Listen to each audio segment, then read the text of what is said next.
Mon père et moi avions clairement vu maman faire entrer 17 hommes dans la maison. Ils étaient torse nu, ne portaient qu'un short et passaient l'un après l'autre devant elle pendant que maman leur tapotait l'épaule en souriant. Mais quand nous sommes retournés nous cacher dans la voiture et que nous avons ouvert la vidéo que nous venions de filmer, nous nous sommes figés. Sur l'écran, le portail s'était bien ouvert. Maman était bien là, elle souriait, faisait signe de la main et hochait la tête, mais les 17 hommes n'apparaissaient nulle part. Papa rembobinait la vidéo encore et encore. Ses mains tremblaient tellement qu'il tenait à peine son téléphone. Il a demandé à voix basse « Est-ce qu'on a mal filmé ?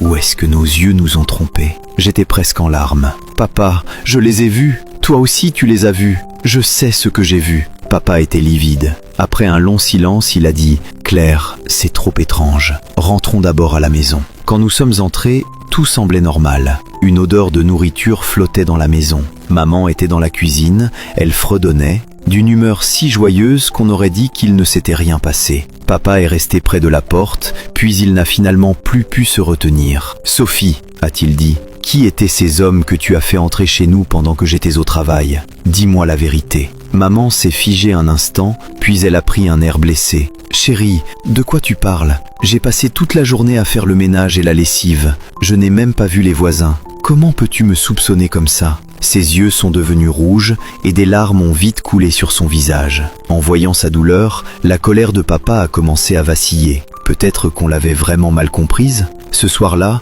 aucun de nous trois n'a parlé pendant le dîner. Mais l'inquiétude de papa n'a pas disparu une seule seconde. Tard dans la nuit, quand maman s'est endormie, papa s'est levé doucement. Il a allumé la lampe de son téléphone et a inspecté la maison petit à petit. La cuisine, le salon, le couloir, derrière les portes, il n'y avait personne. Enfin, il est arrivé devant la grande armoire de la chambre et a lentement ouvert la porte. La seconde suivante, ses yeux se sont écarquillés. Dans le tiroir du bas, il y avait 17 shorts de sport soigneusement pliés. La couleur et le modèle étaient exactement les mêmes que ceux que portaient les hommes dans la journée. Papa a retenu son souffle. Il se souvenait très bien que, quand il avait vérifié cet endroit plus tôt dans la soirée, ces shorts n'étaient pas là. Est-ce que ces hommes étaient vraiment cachés dans cette maison ? Il a alors fouillé toutes les pièces en urgence, mais toutes les portes et fenêtres étaient fermées, et il n'y avait personne. Papa est retourné devant l'armoire. Au moment où il allait vérifier encore une fois, il a soudain senti une main lui tapoter doucement l'épaule.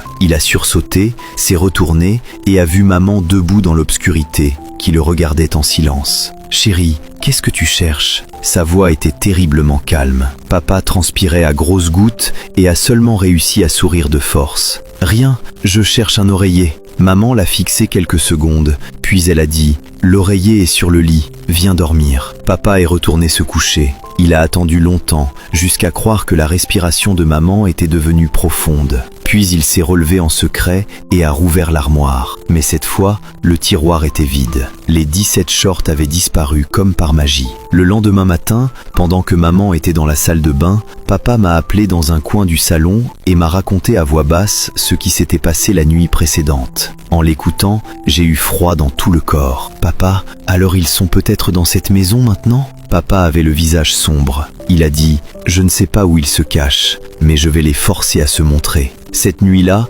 papa n'a pas fermé l'œil. À 2h du matin, maman dormait profondément. Papa est sorti doucement du lit et a rouvert l'armoire. Et là, les 17 shorts étaient revenus, toujours parfaitement pliés. Papa les a regardés et son regard est devenu de plus en plus froid. Si ces choses appartiennent vraiment à ces 17 hommes, alors je vais voir ce qui se passe quand je les détruis. Il a pris une paire de ciseaux bien aiguisés, a attrapé le premier short et l'a coupé sans bruit. Puis le deuxième, le troisième, jusqu'à ce que les 17 shorts soient tous découpés en morceaux. Papa a remis les bouts de tissu dans le tiroir, est retourné au lit et a fermé les yeux. Pendant un instant, la chambre est devenue terriblement silencieuse. La seconde suivante, maman s'est brusquement redressée dans le lit, comme si quelque chose l'avait réveillée de force. Pieds nus, elle s'est précipitée vers l'armoire et a ouvert la porte d'un coup. En voyant le tas de tissus déchirés, elle a poussé un cri strident qui a presque fait trembler toute la maison. Puis elle a lentement tourné la tête, a fixé papa droit dans les yeux